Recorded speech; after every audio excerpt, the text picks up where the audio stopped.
ఎంత కాదు అనుకున్నా, ఎంత వద్దు అనుకున్నా మళ్ళీ మళ్ళీ హిందూ ముస్లిం గొడవలు తెర మీదకి వస్తూనే ఉన్నాయి. ఒక చోట ఒక రకంగా కంట్రోల్లోకి తీసుకొస్తున్న సమయంలో ఇంకొక చోట ఏదో ఒక వివాదంతో ముదిరి చిలికి చిలికి గాలివానగా తయారవుతుంది. మనం ఇప్పుడు చూసుకున్నట్టయితే బాన్స్వాడలో చాలా చాలా విపరీతమైన చేష్టలు జరిగాయి నిన్న రాత్రి.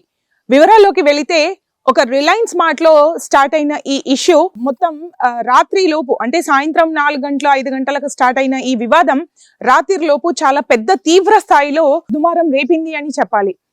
అక్కడ మార్ట్ లోపల సాంగ్స్ ప్లే చేస్తున్న తరుణంలో ఈ వివాదం మొదలైంది. అలా మొదలైన వివాదం చిలికి చిలికి గాలివానగా మారి వాళ్ళు రోజా, అంటే ఇది రంజాన్ మాసం స్టార్ట్ అయింది.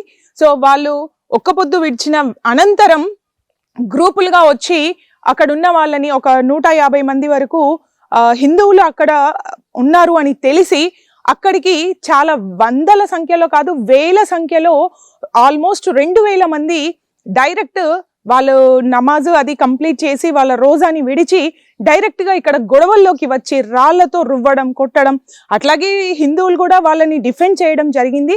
ఇక్కడ ఒక అమ్మాయిని, రిలయన్స్ మార్ట్ లో పని చేస్తున్న ఒక అమ్మాయిని ముస్లిం అబ్బాయి చాలా తీవ్రంగా దూషించాడు. అంటే ఆమెని కించపరిచేలా మాట్లాడాడంట. అంతకుముందు 2 సార్లు కూడా ఇట్లాగే మాట్లాడడం జరిగిందంట. అట్లా చేసిన ఫోటోలు తీస్తున్నా, వీడియో తీస్తున్నా ఆమె కామ్గా ఊరుకుందంట. కానీ అక్కడ చూస్తున్న వాళ్ళెవ్వరూ స్పందించకపోవటంతో ఒక మహిళ గొంతు విప్పి తన స్పందనని వినిపించింది. సో అలా మొదలైన ఈ గొడవ మెల్లిమెల్లిగా పోలీసుల అదుపులోకి వెళ్ళింది. అసలు నిజానికి ఏం జరిగింది అనేది మనం తెలుసుకుందాం. కాకపోతే ఇప్పుడు మొత్తం బాన్స్వాడ అంతా స్వచ్ఛందంగా మొత్తం బంద్ ఉంది. అండ్ ఇక్కడ ఏంటి అంటే పోలీసులు కంట్రోల్లోకి తీసుకున్నప్పటికీ చాలా లాఠీ చార్జే జరిగింది.